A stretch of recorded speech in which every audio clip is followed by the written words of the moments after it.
আমাদের যে কোনো বদ ইচ্ছা ত্যাগ করার জন্য শুধুমাত্র আমাদের নিজের ইচ্ছা শক্তি যথেষ্ট।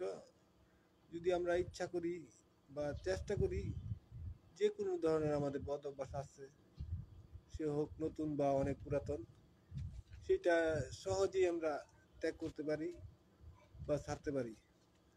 অথবা ভালো কোনো কাজ করার যদি কেউ ইচ্ছা করি, তাহলে চেষ্টা করলে করতে পারি।